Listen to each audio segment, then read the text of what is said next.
Group D का paper 21 और 22 अक्टूबर को पूरी तरह से संपन्न हो चुका है। 3-4 केस आए थे इधर उधर से, वो छोड़ देते हैं। आप लोगों की आंसर की लगभग आज या कल, यानी कि 26-27 अक्टूबर के आसपास आप लोगों के आंसर की आ सकती है। तो अब देख लेते हैं आप लोगों को डाउट किस किस क्वेश्चन पे लगाने हैं, कितने डाउट के, और किन लोगों को आंसर पे ही नहीं क्वेश्चन पे भी डाउट लगाना है, ताकि उनको ग्रेस मार्क्स मिल सके इजीली। So let's start. देखो शिफ्ट नंबर 1 से स्टार्ट करते हैं, फिर 2 करेंगे, फिर 3 करेंगे, फिर 4 करेंगे। अगर वीडियो पसंद आए तो लाइक कर देना और चैनल को सब्सक्राइब कर लेना। अगर इसकी किसी को प्रूफ चाहिए, जो भी मैं अभी डाउट्स बताऊंगा, तो आप अपने टेलीग्राम चैनल से जुड़ सकते हैं, वहाँ आप लोगों को प्रूफ मिल जाएंगे free of cost. So let's start. सबसे पहले फर्स्ट क्वेश्चन ये था, जनगणना 2011 के अनुसार, एक मिनट, हाँ, जनगणना 2011 के अनुसार भारत की साक्षरता दर कितनी है? तो जी ये वैसे तो देखें तो ये है जी 74.04। तो इनमें से तो कोई भी नहीं है ऐसा जो इसके साथ मेल खाता हो। लेकिन अगर हम आसपास देखें तो ये है ऑप्शन नंबर ए जो इसका राइट आंसर होगा। लेकिन हम इसमें डाउट लगाएंगे और हम इसका जो प्रूफ देंगे वो देंगे ऑफिशियल प्रूफ। ठीक है, ऑफिशियल प्रूफ में हम डाटा ये दिखाएंगे और ये ग्रेस मार्क्स सबको मिलेंगे। ठीक है, चलिए नेक्स्ट क्वेश्चन। देखो इस क्वेश्चन में बच्चों को डाउट है। ये कह रखा है, a boy standing at a distance of 15 meter from the plane mirror. Plane mirror है ये, इसके सामने यहाँ पर खड़ा है एक लड़का, ये 50 मीटर की दूरी पर है। ठीक है जी, what will be the distance between the mirror and the image. इसकी मिरर, इसकी इमेज कहाँ बनेगी? इस लड़के की इमेज यहाँ बनेगी। कितनी दूर? 50 मीटर ही दूर बनेगी। ठीक है, इसकी इमेज 50 मीटर ही दूर बनेगी इसकी। और ये पूछ रखा है मिरर और इसकी इमेज के बीच का डिस्टेंस कितना है? 50। तो ये हो जाएगा 50 मीटर, राइट आंसर। ठीक है, इसमें किसी भी तरह का कोई डाउट नहीं होना चाहिए। नेक्स्ट क्वेश्चन आप लोगों के सामने ये है जी क्वेश्चन नंबर 21। इसमें क्या है, डैश बीमारी तथा डैश बीमारी जल से होने वाली बीमारियां हैं। ये दो बीमारियां जो जल से हो रही हैं वो कौन कौन सी हैं? Number 1 berry berry. Berry berry होती है हमारी विटामिन B1 से। ठीक है, स्कर्वी, स्कर्वी होती है हमारी विटामिन C से। पोलियो या रिकेट्स, रिकेट्स होती है हमारी विटामिन D से। तो कौन सा ऑप्शन बच गया? विटामिन A, जो कि राइट ऑप्शन है। चलिए नेक्स्ट क्वेश्चन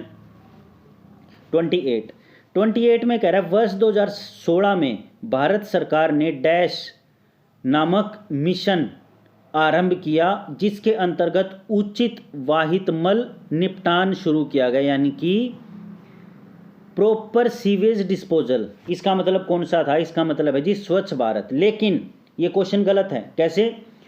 अगर किसी का ये किसी ने अगर स्वच्छ भारत लिख रखा है तो बेस्ट है।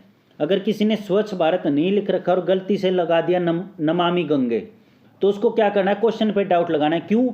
क्योंकि जो ये प्रॉपर सीवेज डिस्पोजल स्कीम थी ना, ये 2016 में नहीं, ये आई थी 2014 में, 2 अक्टूबर 2014 को। ठीक है, ये लगाना है और हम देखेंगे अपना प्रूफ, जो भी अपना टेलीग्राम चैनल है उसमें। सो नेक्स्ट क्वेश्चन, राष्ट्रीय सुरक्षा गार्ड यानी कि जो कि NSG है, इसके रिस्पेक्टिव में 2 स्टेटमेंट दे रखे हैं, कौन सी सही है कौन सी गलत है वो देख लेते हैं अब हम। NSG का जो हेडक्वार्टर है वो मानेसर में, बिल्कुल सही बात है जी, मानेसर में है।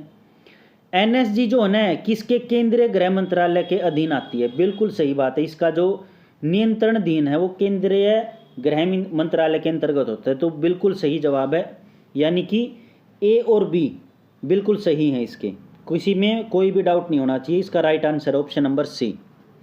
नेक्स्ट क्वेश्चन, मुख्यमंत्री प्रगतिशील सम्मान योजना जो है ना एक तरह की मोटिवेट द प्रोग्राम है जो फार्मर को मोटिवेट करता है। तो इसके अंदर कितनी श्रेणियां हैं ये पूछ रखा है, कितनी कैटेगरी हैं, कितनी श्रेणियां हैं ये पूछ रखा है। तो जी कितनी है? ये है क्वेश्चन नंबर 82। इसके अंदर है जी 3 कैटेगरी, ये याद रख लेना। ठीक है, चलिए नेक्स्ट क्वेश्चन, अब ये कह रखा है कि इसमें से कौन सा प्लेयर रणजी ट्रॉफी हरियाणा, देखो क्वेश्चन पढ़ ले, निम्नलिखित में से किसने हरियाणा की ओर से रणजी ट्रॉफी में नहीं खेला था। इनमें से किसने रणजी ट्रॉफी में नहीं खेला? तो कपिल देव ने खेला था, राजेंद्र गोयल ने खेला था, सरकार तलवार ने खेला था, किसने नहीं खेला? मनिंदर सिंह जी ने नहीं खेला। तो ऑप्शन नंबर ए एकदम सही हो जाएगा, जो कि पूछ रखा है जिसने नहीं खेला वो। ठीक है जी। नेक्स्ट क्वेश्चन आप लोगों के सामने, question number 97, which one of the following is not amongst the major cotton growing crops of Haryana. इसमें से कौन सी कॉटन ग्रोइंग क्रॉप्स नहीं है हरियाणा के अंदर? तो जी देखो, सिरसा में है फिलहाल कॉटन क्रॉप्स, सोनीपत में है, रेवाड़ी में है, अंबाड़ा में कोई भी कॉटन क्रॉप्स नहीं है किसी भी तरह की। यानी कि कॉटन मतलब कपास, कपास की क्रॉप किस में नहीं उगती? अंबाड़ा में नहीं उगती। तो इसका राइट आंसर हो जाएगा अंबाड़ा। ठीक है, तो इसमें भी लगभग 1 से 2 क्वेश्चन ऐसे हैं जिसके अंदर सबको ग्रेस मार्क्स मिलेगी। देखो, एक तो है अपना NSG वाला नहीं है, एक तो ये है 28 नंबर, इसमें सबको ग्रेस मार्क्स मिलेंगे 28 वाले में। ठीक है जी। एक अपना है, ये भी सही है, ये भी सही है, ये साक्षरता दर वाले में भी सबको ग्रेस मार्क्स मिलेंगे अगर कोई लेना चाहे तो। ठीक है, ये 2 क्वेश्चन है शिफ्ट नंबर 1 में जो सबको ग्रेस मार्क्स मिलेंगे ही मिलेंगे। अब ये एक है GSDP यानी कि सकल राज्य घरेलू उत्पाद के बारे में निम्नलिखित कथनों पर विचार करें। इसमें क्या है? हरियाणा की GSDP बिहार के GSDP से अधिक है, तो बिल्कुल सही बात है जी, अधिक है। तो यानी कि ऑप्शन नंबर ए तो सही है। तो इससे क्या हुआ? एक तो ऑप्शन नंबर बी कट गया और एक ऑप्शन नंबर डी कट गया, यानी कि ए और सी में से एक चुनना है अब हमें। पंजाब का GSDP हरियाणा के GSDP से अधिक है, नहीं, हरियाणा का ये GSDP अधिक है पंजाब से, तो यानी कि सी भी कट गया। तो आंसर क्या होगा? Option number A. ठीक है, तो यानी कि इसमें 2 क्वेश्चन ऐसे हैं जिनके ऊपर डाउट लगाने हैं और वो सही होंगे। अब कर लेते हैं शिफ्ट नंबर 2 का पहला क्वेश्चन, निम्नलिखित में से कौन सा पंचायती राज प्रणाली का भाग नहीं है? इसमें भी बहुत सारे बच्चों ने गलत कर रखा है। क्या? इसके अंदर जो है ना, ग्राम सभा है, ग्राम पंचायत है, जिला परिषद है, ये 3 तो है। ग्राम परिषद नाम की कोई भी चीज़ नहीं होती। जिला परिषद होती है, ग्राम परिषद नहीं होती। तो ठीक है, तो कौन सा नहीं है? 2। नेक्स्ट क्वेश्चन आप लोगों का क्वेश्चन नंबर 6, संयुक्त राष्ट्र ने किस वर्ष में उपभोक्ता संरक्षण के लिए संयुक्त राष्ट्र दिशा निर्देशों को अपनाया? तो कब अपनाया? तो ये अपनाया 1985 में, इसमें कोई डाउट ही नहीं है। ठीक है, next question, which continent has the highest countries? किस महाद्वीप में सबसे अधिक संख्या में देश पाए जाते हैं? तो किस में पाए जाते हैं? अफ्रीका में पाए जाते हैं यार, शायद 54 है या 56 है, देख लेना। फिर एशिया में है, फिर यूरोप में है, फिर दक्षिण अमेरिका में है। दिक्कत क्या है इसमें? इसमें बच्चे वैसे ही वो रखे हैं दिस। चलिए नेक्स्ट क्वेश्चन, अब ये है क्वेश्चन नंबर 15। इसमें क्या है? खबर लहरिया है, समाचार पत्र है जो उत्तर प्रदेश में चित्रकूट जिले में 8 दलित महिलाओं द्वारा चलाया गया। किस स्थानीय भाषा में लिखा गया? तो किस में लिखा गया? ये बुंदेली में लिखा गया यार, ये सबको पता है। क्यों? क्योंकि 2009 में जो है ना, इस अखबार को यूनेस्को का लिटरेसी प्राइज़ भी मिला था। ठीक है, तो ये इंपॉर्टेंट अखबार है, बुंदेली में लिखा गया, वहाँ की जो भाषा है वो बुंदेली है। नेक्स्ट क्वेश्चन, अब देखो, मच्छर के काटने से तो होता है मलेरिया, चूहों के काटने से क्या होता है? तो वो फैलता है प्लेग। प्लेग नामक बीमारी 1914 के आसपास भी फैली थी बहुत ज़्यादा, 1914 या 1920 या 1908 के आसपास, लगभग इसी टाइम पे भी बहुत ज़्यादा फैली थी और बहुत ज़्यादा लोग मरे थे। क्यों? क्योंकि उस टाइम पे इसका कोई इलाज नहीं था। ठीक है, चलिए नेक्स्ट क्वेश्चन, 66वां क्वेश्चन, निम्नलिखित किस वाक्य में विराम चिन्ह का उपयोग सही है? तो ये तो नहीं, ये नहीं, 71 कर लेते हैं। ठीक है, 71 है, निम्नलिखित विकल्पों में से तद्भव शब्द का चुनाव कीजिए। तो तद्भव कौन से शब्द हैं वो बताना है हमें। ठीक है, तो देखो, दुर्वा, दुर्वा भी तद्भव नहीं है, वक, वक भी तद्भव नहीं है, मूल्य भी नहीं है, दीप भी नहीं है। तो इसमें से कोई भी तद्भव नहीं है। तो यानी कि 71 क्वेश्चन में सबको 1 नंबर ग्रेस मार्क्स मिलेगा। समझ में आ गई? ये क्या है? दुर्वा का होता है दूब, वक का होता है बगुला, मूल्य का होता है मोल और दीप का होता है दिया। तो ये तो सारे तद्भव नहीं है, ये सारे तत्सम है। ठीक है, चलिए नेक्स्ट क्वेश्चन आप लोगों के सामने, क्वेश्चन नंबर 76। इसमें जो है ना, कौन कितने सारे विलेजेज है जो म्हारा गांव जगमग गांव योजना के अंतर्गत वर्तमान में लगभग कितने गांव को शामिल किया गया है। देखो वैसे अगर इसका हम ऑफिशियल डाटा देखें तो वो तो है जी 5725 या 5750 ऐसा ही कुछ है। ठीक है, देखो ये मैं ऑफिशियल डाटा 5745 ऑफिशियल डाटा, लेकिन क्या है ये है जी सितंबर का डाटा। अब हमारा पेपर हुआ है जी अक्टूबर में, तो लगभग उसके बाद हो सकता है 200 के आसपास गांव, 255 के आसपास गांव और जुड़ गए हों इसमें, तो पॉसिबिलिटी है 6000 गांव होने की। ठीक है, तो इसके ऊपर भी डाउट लग सकता है और ये सबको 1 मार्क्स मिल सकता है। सबसे पहले आंसर की आने दो, तो एक क्वेश्चन ऐसा है जो डाउट में है। ठीक है, चलिए नेक्स्ट क्वेश्चन, क्वेश्चन नंबर 85। निम्नलिखित में से कौन सा संघ लोक सेवा आयोग के पूर्व सदस्यों में से हरियाणा कैडर के आईएएस ऑफिसर के अधिकारी थे, यानी कि कौन से थे, तो वो थे जे एस.के. मिश्रा साहब। ठीक है, एस.के. मिश्रा थे जो हरियाणा कैडर के आईएएस ऑफिसर थे और बाद में जो है ना यूपीएससी के मेंबर भी बने थे। ठीक है, चलिए next question. As per the Indian environment report what is the rank of Haryana state SDG में 2030 में हरियाणा की रैंक कितनी है, तो ये है जी 8वीं रैंक। ठीक है, हरियाणा की 8वीं रैंक है इसमें किसी को भी कोई भी डाउट नहीं होना चाहिए था, क्योंकि आजकल ऐसी ऐसी नीतियाँ आ रही हैं। तो आप इसमें से वैसे भी देखते हैं ना, सबसे लास्ट में क्या है 8, तो उस पर 8 पे क्लिक कर देते हो, आप लोगों का सही जवाब हो जाता। चलिए नेक्स्ट क्वेश्चन, थर्ड शिफ्ट। इसमें ज़्यादा नहीं है, लेकिन इसमें जो है वो सबको मिलेंगे लगभग 41 क्वेश्चन। देखो, इंदिरा गांधी राष्ट्रीय कला केंद्र में कितनी कलात्मक इकाइयां हैं। इंदिरा गांधी राष्ट्रीय कला केंद्र में पूछ रखा है, तो इसके अंदर आती हैं 6 यूनिट।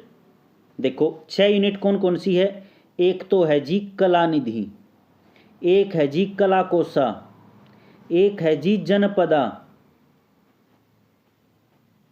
ठीक है, जनपदा संपदा, और एक है जी कलाद अर्सना, और एक है कल्चरल इंफॉर्मेटिक, और एक है सूत्रधरा। ये 6 हैं जो कि अभी फिलहाल फंक्शनल यूनिट है कौन सी, Indira Gandhi national centre for arts में। तो यानी कि अगर देखो 6 नहीं है तो 5 होनी चाहिए। ठीक है, तो यानी कि इसका जो मेरे हिसाब से ये सबको ग्रेस मार्क्स मिलेगा ही मिलेगा। चलिए नेक्स्ट क्वेश्चन, किसने 2019 में भारत रत्न अवार्ड जीता, तो किसने जीता। अब देखो, एक तो प्रणब मुखर्जी ने जीता और एक भूपेन हजारिका ने जीता, तो इन दोनों ने जीता, तो ये भी 2 ऑप्शन सही है, तो यानी कि ये भी ग्रेस मार्क्स मिलेंगे। या वो लोग ये कर सकते हैं, अगर किसी ने सी लगा रखा है तो वो भी सही मानेंगे, डी लगा रखा है तो वो भी सही मानेंगे। तो आपने देख रहा है, अगर आप इन दोनों में से कोई एक लगा रखा है तो अपना 1 मार्क्स जोड़ लेना, यानी कि 0.95 नंबर जोड़ लेना। ठीक है, चलिए नेक्स्ट क्वेश्चन 58। एक है ना 58 क्वेश्चन है, 58 क्वेश्चन में मैं बता देता हूँ, 58 क्वेश्चन में पूछ रखा है IIIT कहाँ पर है, यानी कि Indian institute of information technology, Indian institute of information technology कहाँ पर है, तो ये है जी सोनीपत में। ठीक है, तो ये पहले तो था, जो पहले तो था कुरुक्षेत्र में, पहले था जी ये कुरुक्षेत्र में, और अब हो गया जी ये बलवंत इंस्टीट्यूट ऑफ टेक्नोलॉजी में। ठीक है, तो ये आप लोगों का हो गया। नेक्स्ट क्वेश्चन 89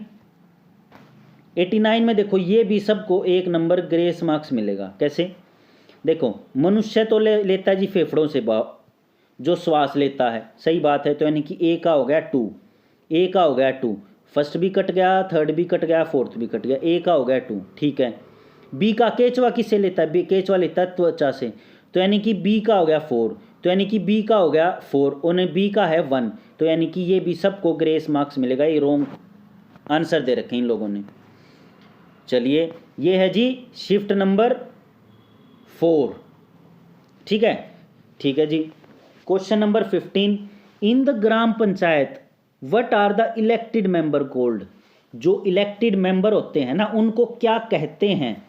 सरपंच नहीं कहते, मेंबर कहा है, यानी कि सदस्य को कहते हैं पंच। सुना भी होगा आप लोगों ने, जो कि लगभग 6 से और 20 हो सकते हैं। यानी कि वार्ड मेंबर यानी कि पंच कितने होते हैं? चलिए next question, which one of the following does not belong to the group. यानी कि ओड वन आउट निकालना है, कौन सा इस ग्रुप में शामिल नहीं होता। माउंटेन गोट माउंटेन पे रहती है, ठीक है।